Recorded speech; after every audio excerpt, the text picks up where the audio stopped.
Hi guys.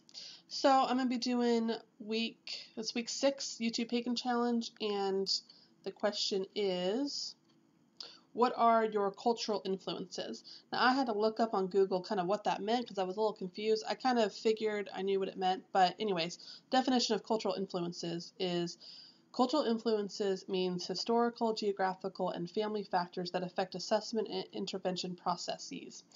And when I looked up some images, it basically said that cultural influences are what about your culture influences you.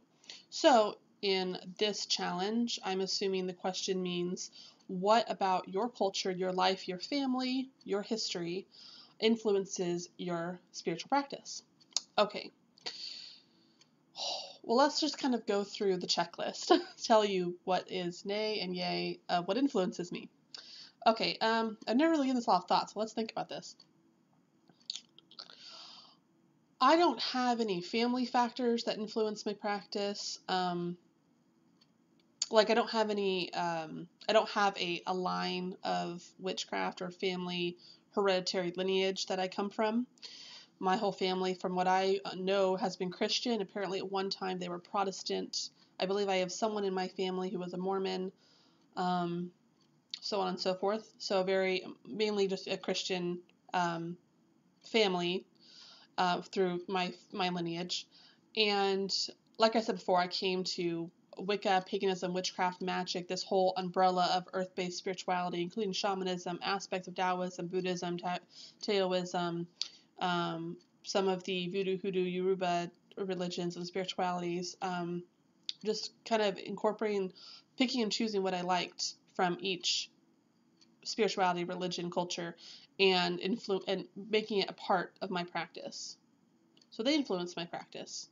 But I'm not 100% any of those things. I just want to make that clear, is that I don't follow any of those 100%. So I don't like to call myself, I don't like to give myself labels or titles or put myself in a box, because what's the point? I feel like, just my opinion, I feel like when you give yourself a title or a label or put yourself in a box, you're limiting your knowledge. You're limiting yourself from being able to expand your awareness and your knowledge, because by putting yourself in that label or that box, you eventually will hit the wall of that box, the wall of that label, and you'll stop yourself from going further when there is so much more knowledge and truth and information out there to gain. So I do feel it kind of does limit you, just my personal opinion. And then I also wanted to say that one Japanese proverb that I heard was, well, actually, I think it was something that my boyfriend's sensei told him. He's taking Kenpo. He's almost a black belt in Kenpo. And his sensei or his sensei's sensei said there are many paths up the mountain, but once you reach the top, you realize there are more peaks to climb. So there's not just one mountain. You reach the top of the mountain, and there's another mountain, and another mountain, and another mountain, and another mountain. There's a mountain range to go through, and the mountain range never stops. The mountain range only stops when you choose to stop gaining knowledge. The mountain range is infinite. There's always another peak to climb, another mountain to climb. It doesn't matter what path you take or how you get up that mountain. There are many paths up it, but there's not just one mountain, there's many peaks. And you can choose to stop at a peak. You can choose to stop at any point along the way. That's your own choice. But don't think that once you get to one peak that you're done, that you can't go any further, because you can. There's always more knowledge out there, more things to learn, more truths to discover. I thought that was a really interesting take on the whole mini pass up the mountain metaphor. So I really like that, because it's true. And I just wanted to say that the labels and titles, I feel, can limit people. And the other reason I don't like to use labels or titles or boxes is because I feel that it makes people assume things about you that probably aren't true or may not be true. And when you say you are something, they just make a bunch of assumptions, and then they just put those assumptions onto you without even asking you if that's correct, and they make judgments on you, whether good or bad. Also, if they make assumptions and then you tell them, or they ask you, do you do blah, blah, blah, or you tell them, I don't do that, then they'll say, well, then you're not this title. Because if you don't follow it 100%, then you're not that title. You're not this thing. And it's like, why do you care? Why do you care? Like, this is my practice, this is my life, and I'll do what I want. I don't care what other people think about me. That is something I've been working on learning, and it's true. I don't care what people think about me. Do I want to be a positive person to other people? Of course. I want to respect other people and be positive and be tolerant, and I hope I come across as a positive person, but I don't care what people think about me because this is my life and my actions and my practice, and basically, why should it matter what you think about me? How is what you think about me going to influence my life? It's not. That's simply your thing. Like, just because someone thinks something about me, that's not going to affect me. That's not. I'm not them. That's not my life. Whatever you think about other people only affects you. It doesn't affect the others, unless they choose to allow it to affect them, which is the whole point of I don't care what you think. Not letting people hinder you or put you down, and part of that, I believe, is not caring what people think about you. So I just don't like the titles and labels, and also, this is my life, this is my practice, and who cares if I pick and choose what I like from a particular spirituality or practice or religion or culture. Who cares if I don't follow one of those 100%? Who cares if I take the information, I tweak it to my own practice, to my own beliefs? Who cares? I've said it before, religion is man-made, so who cares if me, as a human, is choosing to create her own religion, her own spirituality, since that has been what religion and spirituality has been since the dawn of civilization, since the dawn of humans creating religion. Why do you care? I'm doing the same thing everyone else has been doing. So I just feel like, why I don't care. And this is my practice, and I just don't like titles and labels. So I think that is a cultural influence, because I think in society of America, we always got to put titles and labels on people, and we always got to give a title to somebody to explain who they are. I feel like in America we like to give titles and labels to things, and that can hinder people, and that can be rude and cruel, and that can also hinder you as an individual. So I'm going to go back to the question now. Other cultural influences. So I was also talking about just your culture and your life that you've grown up in. How has that influenced your practice? I think technology, being able to be in America and have technology, well, I don't know. I guess being in America, being well off to have enough money to have certain technologies has helped with my practice, because it helped me to go on the internet and to learn from other people and to see how other people practice, and to have this YouTube channel and to have all my social media content, be able to connect with other people that I normally wouldn't connect with in daily life.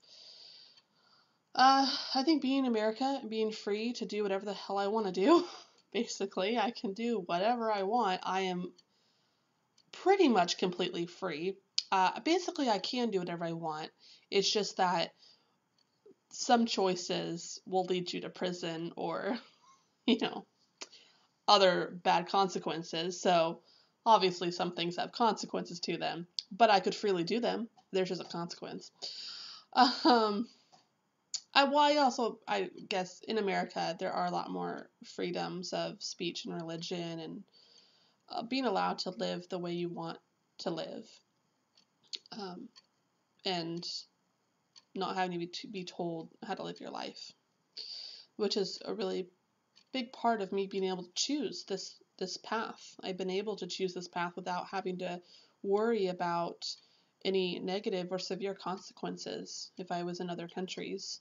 I do still have to worry about people. There are still going to be people out there who view witches and pagans, Wiccans, people who follow these types of paths to be evil and devil worshippers. And I had one person talk to me about, I asked them what they thought of paganism, and they basically said that they were demons in disguise. Not just devil worshippers, but outright demons that are going to possess you and kill you. And I mean, it was like, oh my gosh, what have you been learning? Like, I know that there's people out there who work with demons, but wow, okay, well, yeah, I'd be afraid of them too. That's what I was taught. Jeez.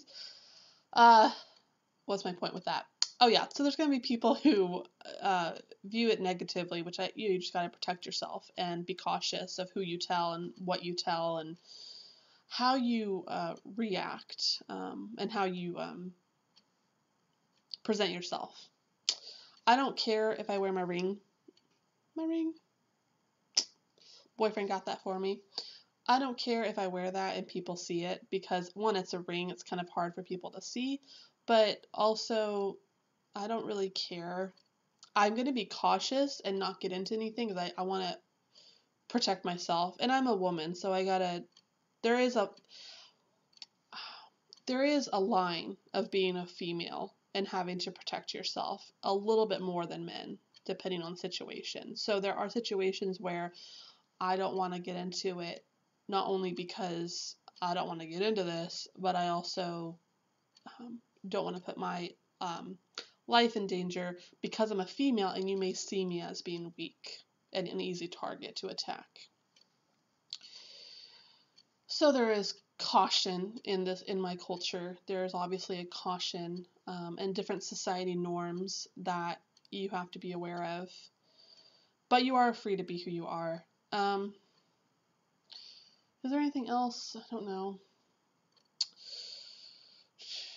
I'm sure there's going to be other videos I watch on this. I'll be like, I should have mentioned that in the video. I don't know, just being able to have free access to knowledge, being able to go to the few libraries that exist, or go to the bookstore, go to the internet and get information, access to information.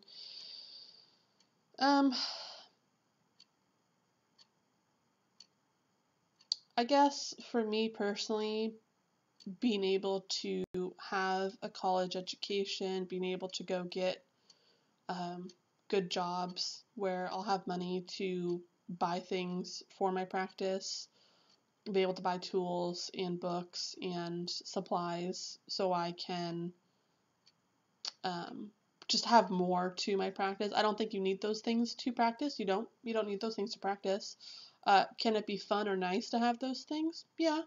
And I like having things to work with for my practice. And I just am glad and blessed that I can go get jobs and that I can have enough money to buy things for myself.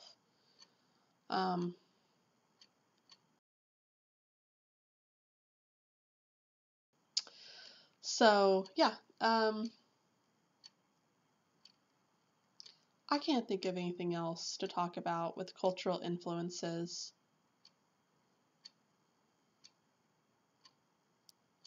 Yeah, I think this is all I have to say about cultural influences. There's nothing else coming to mind. So, okay, well, that's it. Okay, well, have a good day and a good night. Blessed healing. Bye.